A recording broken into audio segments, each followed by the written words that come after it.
محمد صلوات الله وسلامه عليه وعلى آله وصحبه ومن تبعهم بإحسان إلى يوم الدين.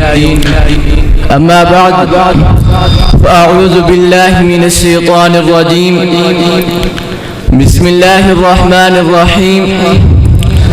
قال الله تعالى: إنا أنزلناه قرآنا عربيا لعلكم تعقلون.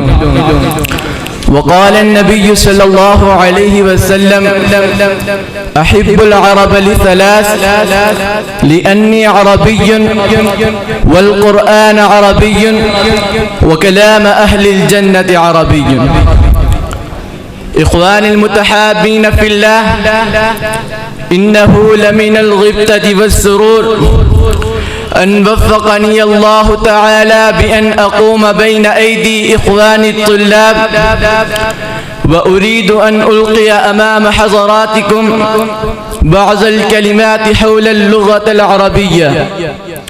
إنه لسعادة غامرة وشرف كبير ومنة عظيمة وفرصة سعيدة من الله بها علينا، حيث جمعنا في هذه الحفلة الميمونة، ونسأله جل وعلا أن يجمعنا في جنات النعيم كما جمعنا في هذه البقعة المباركة.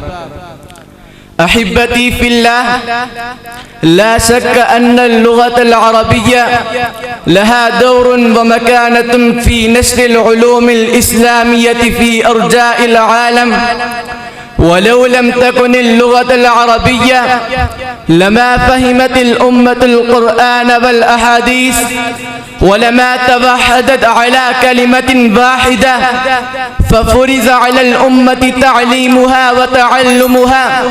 وفي هذا الصدد قال عمر رضي الله تعالى عنه: تعلموا العربية فإنها من دينكم.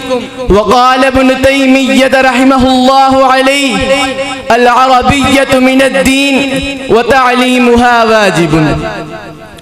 أيها الأحبة، انظروا إلى تراثنا العلمي، كم بذلت نفائس قيمة في نشر العربية، وكم بذل علماء الأمة قصارى جهودهم للاهتمام والعناية بها، لأنهم قد أدركوا أنها لغة الإسلام، ولغة التي نزل بها القرآن الذي تحدى الإنس والجان وحير العقول والأديان، ولغة التي تحدث بها النبي صلى الله عليه وسلم وأصحابه، وأدخلوها في المسلمين عندما فتحوا البلاد والأمصار.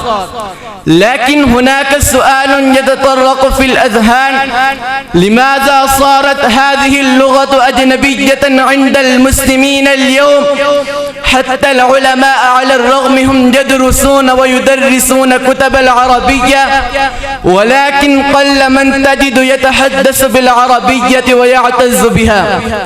أين حبنا بالنبي صلى الله عليه وسلم ولغته؟ هل تحدثنا بلغته؟ وهل علمنا أولادنا؟ وهناك كم تجد من بيوت المسلمين في بلاد الإسلامية الذين يتكلمون مع أبنائهم باللغة الإنجليزية فخرا واعتزازا بها. وأخيرا، أرجو من جميع الإخوة أن يتعلموا العربية ويعلموها الناس، ويعلموا أبناءهم ونساءهم، ويتحدثوا مع أولادهم باللغة العربية. وآخر دعوانا أن الحمد لله رب العالمين، والسلام عليكم ورحمة الله وبركاته.